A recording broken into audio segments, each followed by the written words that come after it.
ஆஹா, இந்த மாதிரி chicken nugget செஞ்சா யாருக்கு தாங்க பிடிக்காது. ரொம்பவே சிம்பிளா எல்லாருக்கும் பிடிச்ச மாதிரி செய்யலாம். ஃபர்ஸ்ட் ஒரு மிக்ஸி ஜார்ல பாத்தீங்கன்னா 500 கிராம் அளவுக்கு போன்லெஸ் சிக்கன் எடுத்திருக்கேன். இது கூட பாத்தீங்கன்னா 1 டீஸ்பூன் அளவுக்கு ஜிஞ்சர் கார்லிக் பேஸ்ட், தேவையான அளவுக்கு உப்பு, ஒரு 1/2 டீஸ்பூன் அளவுக்கு பெப்பர் தூள் ஆட் பண்ணி மிக்ஸில நல்லா ஒரு தடவை பிளெண்ட் பண்ணி எடுத்துட்டு வந்துருங்க. இப்போ ஒரு பட்டர் பேப்பர் மேல நம்ம சிக்கன் மின்ஸ் ஆட் பண்ணிட்டு மேல ஒரு பட்டர் பேப்பர் போட்டு இந்த சிக்கனை பாத்தீங்கன்னா நல்லா தின்னா இந்த மாதிரி ரோல் பண்ணி எடுத்துக்கோங்க. உங்களுக்கு சிக்கன் நகெட்ஸ் ரொம்ப பிடிக்கும்னா மறக்காம இந்த வீடியோக்கு லைக் பண்ணிட்டு சிக்கன் நகெட்ஸ் பிடிக்கும்னு சொல்லி கமெண்ட்ல சொல்லிருங்க. இப்ப பாத்தீங்கன்னா ஒரு ஸ்பாச்சுலா வச்சு நம்ம இந்த சிக்கன் நகெட்ஸ்ல எட்ஜஸ் எல்லாமே ஷேப் பண்ணி கரெக்டா ஒரு ரெக்டாங்கிள் ஷேப்பு கொண்டு வந்துடலாங்க. பாத்தீங்கன்னா இதோட எட்ஜஸ நம்ம ட்ரிம் பண்ணி எடுத்துடலாம். இந்த நகெட்ஸை கண்டிப்பா உங்க வீட்டு கிச்சன்ல ட்ரை பண்ணி பாருங்க. டேஸ்ட் சும்மா தாறுமாறா இருக்கும்.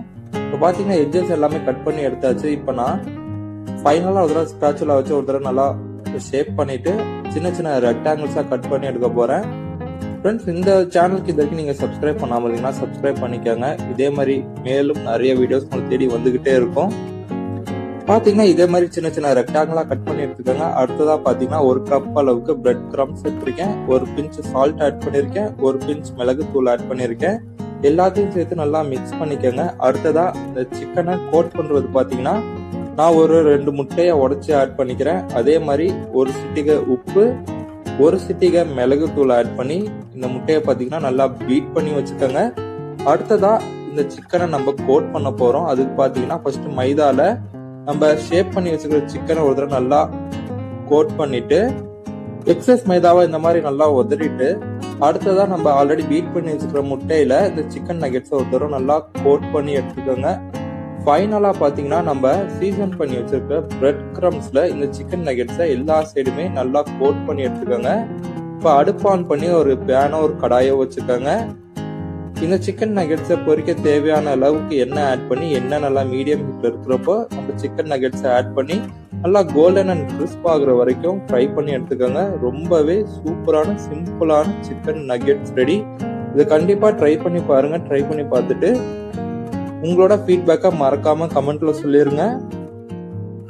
இந்த நகெட்ஸ் ரெசிபி உங்களுக்கு பிடிச்சிருந்தா மறக்காம இந்த வீடியோக்கு லைக் பண்ணிட்டு கமெண்ட்ஸ்ல பிடிச்சிருக்குன்னு சொல்லி ஆடாடா இதையா நம்ம இவ்வளவு நாள் ட்ரை பண்ணாம இருந்துட்டோம்னு சொல்லி நினைப்பீங்க. டேஸ்ட் சும்மா வேற லெவல்ல அல்டிமேட்டா இருக்கும். ரொம்பவே சிம்பிளா செஞ்சு முடிச்சிடலாம். சின்னவங்கல இருந்து பெரியவங்க வரைக்கும் எல்லாத்துக்கும் ரொம்ப பிடிக்கும். ஃபர்ஸ்ட் அடுப்பு ஆன் பண்ணி ஒரு பேன் வச்சுக்கோங்க. பேன் ஹீட் ஆனதும் 1 டேபிள் ஸ்பூன் அளவுக்கு எண்ணெய் ஆட் பண்ணிருக்கேன். இப்ப எண்ணெய் சூடானதும் 2 முட்டையை உடைச்சு ஊத்திட்டு தேவையான அளவுக்கு உப்பு, தேவையான அளவுக்கு மிளகு தூள் ஆட் பண்ணி முட்டையை நல்லா ஸ்கிராம்பிள் பண்ணி எடுத்துக்கோங்க.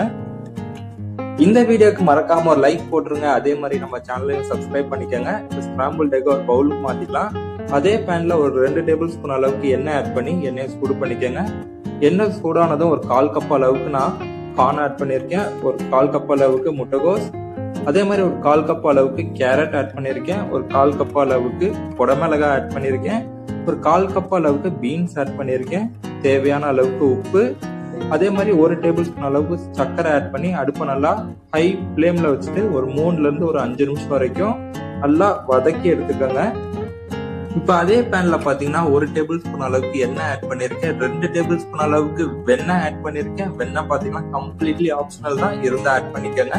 ஒரு 1/4 டீஸ்பூன் அளவுக்கு ஜீரகம், 1/2 டேபிள் ஸ்பூன் அளவுக்கு சாப்புடு கார்லிக், ஒரு 1/2 டேபிள் ஸ்பூன் அளவுக்கு சாப்புடு ஜிஞ்சர், ஒரு 2 பச்சை மிளகாய் ஆட் பண்ணிருக்கேன். இது எல்லாத்தையுமே சேர்த்து ஒரு தடவை குவிக்கா ஸ்டர் பண்ணிக்கோங்க. இது கூட பாத்தீங்கன்னா இப்போ நான் ஒரு 3 மீடியம் சைஸ் பெரிய வெங்காயத்தை பொடிசா நறுக்கி ஆட் பண்ணிருக்கேன். வெங்காயத்தை நல்லா வதக்கி எடுத்துக்கோங்க. வெங்காயம் வதங்குறதுக்குள்ள நம்ம வீடியோக்கு லைக் பண்ணாம இருந்தீங்கன்னா லைக் பண்ணிருங்க. அதே மாதிரி போறப்ப ஒரு கமெண்ட் போட்டு போயிருங்க. இப்போ 2 தக்காளி ஆட் பண்ணிருக்கேன். தக்காளியை கம்ப்ளீட்டா சாஃப்ட் ஆகிற வரைக்கும் நல்லா வதக்கி எடுத்துருங்க. அடுத்ததா பாத்தீங்கன்னா மசாலாஸ் தான். ரொம்பவே பேசிக்கான மசாலா. ஒரு 1/2 டேபிள் ஸ்பூன் அளவுக்கு மல்லித்தூள், 1/2 டேபிள் ஸ்பூன் அளவுக்கு மிளகாத்தூள், ஒரு 1/4 டேபிள் ஸ்பூன் அளவுக்கு மிளகுத்தூள், 1/4 டீஸ்பூன் அளவுக்கு மஞ்சள் தூள், தேவையான அளவுக்கு உப்பு ஆட் பண்ணிருக்கேன். இப்ப எல்லாத்தையுமே சேர்த்து ஒரு தடவை நல்லா மிக்ஸ் பண்ணி மசாலாவோட பச்சை வாசனை போற வரைக்கும் வதக்கி எடுத்துக்கோங்க. இப்ப அடுத்ததா இது கூட 2 டேபிள் ஸ்பூன் அளவுக்கு டொமேட்டோ கெட்சப் ஆட் பண்ணிருக்கேன். இப்ப எல்லாத்தையுமே சேர்த்து நல்லா மிக்ஸ் பண்ணி ஒரு 30 செகண்டுக்கு வதக்கி எடுத்துருங்க. இப்ப இது கூட 100 ml அளவுக்கு நான் தண்ணி ஆட் பண்ணிருக்கேன். தண்ணியை நல்லா மிக்ஸ் பண்ணி நம்ம சாஸ் பார்த்தீங்கன்னா ஒரு கொதி வரட்டும். அடடா, நான் பார்த்தீங்கன்னா கரம் மசாலா ஆட் பண்ண மறந்துட்டேன். அது இந்த டைம்ல ஆட் பண்ணி ஒரு 1/4 டீஸ்பூன் அளவுக்கு ஆட் பண்ணி நல்லா மிக்ஸ் பண்ணிக்கிறேன். இப்போ பார்த்தீங்கன்னா இந்த ரெசிபிக்கு நான் இட்லி எடுத்திருக்கேன். நீங்கள் இட்லிக்கு பதிலாக இடியாப்பம், சப்பாத்தி, ஏன் நூடுல்ஸ் கூட ஆட் பண்ணிக்கலாம். நான் பார்த்தீங்கன்னா இட்லியை சின்ன சின்ன கியூப்ஸாக கட் பண்ணி எடுத்திருக்கேன். இதே மாதிரி எல்லா இட்லியும் கட் பண்ணி எடுத்துக்கோங்க. ஃப்ரெண்ட்ஸ், நம்ம சேனலில் பார்த்தீங்கன்னா நிறைய வீடியோஸ் இருக்கு. எல்லாத்தையுமே பார்த்துட்டு எப்படி இருந்துச்சுன்னு சொல்லி மறக்காம கமெண்ட் பண்ணுங்க. இப்போ நம்ம சாஸ் பார்த்தீங்கன்னா நல்லா கொதிச்சுட்டு இருக்கு. இந்த டைம்ல ஆல்ரெடி வதக்கி வச்சிருக்கிற வெஜிடபிள்ஸ் ஆட் பண்ணிக்கலாம். எல்லா வெஜிடபிள்ஸும் ஒரே டைம்ல ஆட் பண்ணிடாதீங்க. கொஞ்சமா எடுத்து வச்சிருங்க, ஃபைனலா ஆட் பண்ணிக்கலாம். இப்போ நான் கட் பண்ணி வச்சிருக்கிற இட்லி ஆட் பண்ணிருக்கிறேன். நீங்க பாத்தீங்கன்னா சப்பாத்தி, நூடுல்ஸ் இல்ல இடியாப்பம் கூட இந்த டைம்ல ஆட் பண்ணிக்கோங்க. இப்போ எல்லாத்தையுமே சேர்த்து நல்லா ஜென்டலா ஒரு தடவை மிக்ஸ் பண்ணி விட்டுருங்க. கைஸ், இந்த ரெசிபி உங்களுக்கு பிடிச்சிருக்குன்னு சொல்லி நான் நம்புறேன். உங்களுக்கு பிடிச்சிருந்தா மறக்காம ஒரு லைக் பட்டனை தட்டி விட்டுருங்க. அதே மாதிரி இந்த ரெசிபி பத்தின உங்களோட கருத்தை மறக்காம கமெண்ட்ல சொல்லிட்டு போயிருங்க. நம்ம சேனலுக்கு சப்ஸ்கிரைப் பண்ணிக்கோங்க. நான் பாத்தீங்கன்னா ஃபைனலா கொத்தமல்லி ஆட் பண்ணிருக்கேன். அதே மாதிரி மிக்சர் இருந்த வெஜிடபிளும் ஆட் பண்ணிட்டு ஆல்ரெடி ஸ்கிராம்பிள் பண்ணி வச்சிருக்கிற முட்டையும் ஆட் பண்ணிக்கிறேன். இப்போ எல்லாத்தையுமே சேர்த்து ஒரு தடவை நல்லா மிக்ஸ் பண்ணிட்டு அடுப்பு ஆஃப் பண்ணி வச்சிருங்க. சுட சுட சாப்பிட்டு பாருங்க. டேஸ்ட் சும்மா வேற லெவல்ல இருக்கும். இதே மாதிரி நிறைய வீடியோஸ்க்கு நம்ம சேனலை மறக்காம சப்ஸ்கிரைப் பண்ணிக்கோங்க. உங்களை இன்னொரு வீடியோல வந்து பாக்குறேன். அது வரைக்கும் டாடா, பை பை ஃப்ரம் முன்னா. பிரெட் ஆம்லெட்டை இந்த மாதிரி ஒரே ஒரு தடவை ட்ரை பண்ணி பாருங்க. உங்க வாழ்க்கை ஃபுல்லா இந்த ரெசிபியை மறக்கவே மாட்டீங்க. அந்த அளவுக்கு சூப்பரான ரெசிபியா இருக்கும். ஃபர்ஸ்ட் அடுப்பு ஆன் பண்ணி ஒரு பேன் வச்சுக்கோங்க. பேன் ஹீட் ஆனது ஒரு 2 டேபிள் ஸ்பூன் அளவுக்கு ஆயில் ஆட் பண்ணிக்கோங்க. இது கூட பாத்தீங்கன்னா 1/2 டீஸ்பூன் அளவுக்கு ஜீரகம் ஆட் பண்ணிருக்கேன். ஜீரகம் பொரிஞ்சதும் பாத்தீங்கன்னா நான் ஒரு 2 மீடியம் சைஸ் பெரிய வெங்காயத்தை பொடிசா நறுக்கி ஆட் பண்ணிருந்தேன். இப்ப இந்த வெங்காயத்தை நல்லா வதக்கி எடுத்துக்கோங்க.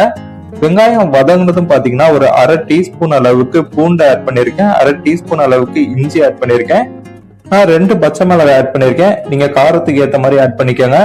இது எல்லாத்தையுமே சேர்த்து ஒரு நல்லா வதக்குனதுக்கு அப்புறமா பாத்தீங்கன்னா 1/2 டீஸ்பூன் அளவுக்கு மிளகாத்தூள், 1/2 டீஸ்பூன் அளவுக்கு மல்லித்தூள், 1/2 டீஸ்பூன் அளவுக்கு மிளகுத்தூள், 1/4 டீஸ்பூன் அளவுக்கு ஜீரகத்தூள், 1/2 டீஸ்பூன் அளவு கரம் மசாலா, 1/4 டீஸ்பூன் அளவுக்கு மஞ்சத்தூள், தேவையான அளவுக்கு உப்பு ஆட் பண்ணி மசாலாவோட பச்சை வாசனை போற வரைக்கும் நல்லா வதக்கிக்கோங்க. இது கூட பாத்தீங்கன்னா ஒரு மீடியம் சைஸ் குடமிளகாய் ஆட் பண்ணிருக்கேன். 1/4 கிலோ அளவுக்கு துருவுன வேக வச்ச உருளைக்கிழங்கு ஆட் பண்ணிருக்கேன். இது மசாலா கூட சேர்த்து நல்லா மிக்ஸ் பண்ணி ஒரு 2ல இருந்து ஒரு 3 நிமிஷத்துக்கு குக் பண்ணி எடுத்துக்கோங்க. உருளைக்கிழங்கு மசாலா ரெடி ஆனதுக்கு அப்புறம் பாத்தீங்கன்னா கொத்தமல்லி இலை தூவி நல்லா மிக்ஸ் பண்ணிட்டு கேஸ் ஆஃப் பண்ணிக்கோங்க. இந்த பிரெட் ஆம்லெட்டுக்கு நான் மொத்தமா 6 பிரெட் எடுத்திருக்கேன். போதுமான அளவுக்கு இருக்கும். இப்ப இந்த பிரெட்டுக்கு மேல நம்ம ரெடி பண்ணி வச்சிருக்கிற உருளைக்கிழங்கு மசாலாவை பிரெட்டுக்கு மேல ஈவனா ஸ்ப்ரெட் பண்ணிக்கோங்க.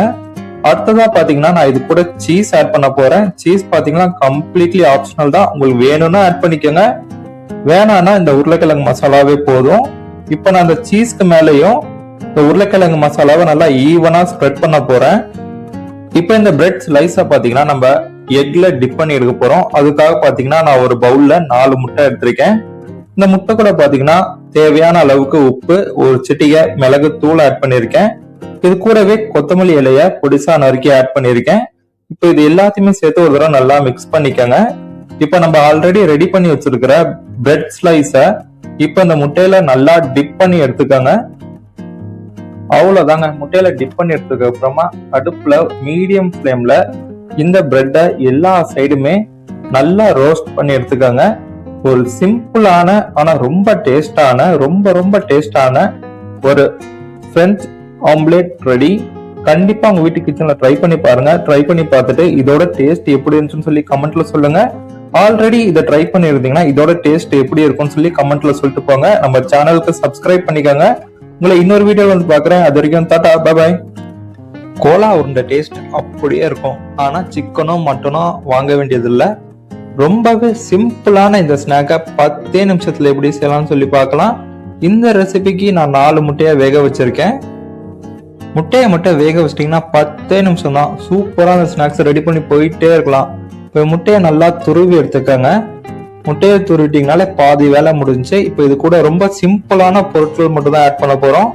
இந்த முட்டையை ஒரு மிக்சிங் பவுலுக்கு மாத்திக்கலாம். இது கூட பாத்தீங்கன்னா ஒரு மீடியம் சைஸ் பெரிய வெங்காயத்தை நல்லா பொடிசா நறுக்கி வச்சிருந்தேன், அதை ஆட் பண்ணிக்கிறேன். இது கூட 1/2 டேபிள் ஸ்பூன் அளவுக்கு இஞ்சி, 1/2 டேபிள் ஸ்பூன் அளவுக்கு பூண்டு, இது கூட ஒரு பச்சை மிளகாய், ஒரு 10 கருவேப்பிலை, 1 டேபிள் ஸ்பூன் அளவுக்கு கொத்தமல்லி, தேவையான அளவுக்கு உப்பு, ஒரு 1/4 டேபிள் ஸ்பூன் அளவு ஜீரகத்தூள், 1/4 டேபிள் ஸ்பூன் அளவுக்கு மிளகாத்தூள், 1/4 டேபிள் ஸ்பூன் அளவுக்கு மல்லித்தூள், 1/4 டேபிள் ஸ்பூன் அளவு கரம் மசாலா, 1/4 டேபிள் ஸ்பூன் அளவுக்கு மிளகு சேர்த்து நல்லா மிக்ஸ் பண்ணிக்கோங்க. இப்ப நல்லா மிக்ஸ் பண்ணதுக்கு அப்புறமா பாத்தீங்கன்னா நான் இது கூட ஒரு 4 டேபிள் ஸ்பூன் அளவுக்கு பிரெட் கிரம்ஸ் ஆட் பண்ணிருக்கேன். இப்ப இது கூட சேர்த்து ஒரு தடவை நல்லா மிக்ஸ் பண்ணிருங்க. மிக்ஸ் பண்ணதுக்கு அப்புறமா பாத்தீங்கன்னா நல்லா ஒரு பைண்டிங்காக 2 டேபிள் ஸ்பூன் அளவுக்கு அரிசி மாவு ஆட் பண்ணிருக்கேன். இது கூட லைட்டா தண்ணி தெளிச்சு ஒரு தடவை நல்லா மிக்ஸ் பண்ணி எடுத்துக்கோங்க. இந்த ரெசிபியை நீங்க முன்னாடி ட்ரை பண்ணி பார்த்திருந்தீங்கன்னா இதோட டேஸ்ட் எப்படி இருக்கும்னு சொல்லிட்டு கமெண்ட்ல சொல்லிட்டு போங்க. இந்த ரெசிபி உங்களுக்கு பிடிச்சிருந்தா லைக் பண்ணிட்டு சப்ஸ்கிரைப் பண்ணிக்கோங்க. நான் பாத்தீங்கன்னா சின்ன சின்னதா உருண்டை பிடிச்சி வச்சிருக்கேன். நீங்க ஏன்னா கட்லெட் ஷேப்ல கூட பண்ணி எடுத்துக்கோங்க. அடுத்ததா இதுக்கு மேல லேயர் கொடுக்கறதுக்காக ஒரு 2 முட்டைய ஒரு பவுல்ல மாத்தி நல்லா அடிச்சு வச்சுக்கிறேன். இது கூடவே பாத்தீங்கன்னா ஒரு பிளேட்ல பிரெட் கிரம்ஸ் எடுத்து வச்சிருக்கேன். இப்ப இந்த சின்ன சின்ன ரவுண்டல்ஸை எக்ல நல்லா டிப் பண்ணிட்டு பிரெட் கிரம்ஸ்ல கோட் பண்ணி எடுத்துக்கலாங்க. இந்த பிரெட் கிரம்ஸ் நீங்க கோட் பண்றதுக்கு முன்னாடி இந்த ரவுண்டல்ஸை ஃப்ரை பண்ண தேவையான அளவுக்கு எண்ணெய் கடாயில ஊற்றி சூடு பண்ணிக்கோங்க. இப்ப இதே மாதிரி எல்லா ரவுண்டல்ஸையுமே நம்ம எக்லையும் பிரெட் கிரம்ஸ்லையும் கோட் பண்ணி எடுத்துக்கலாம்.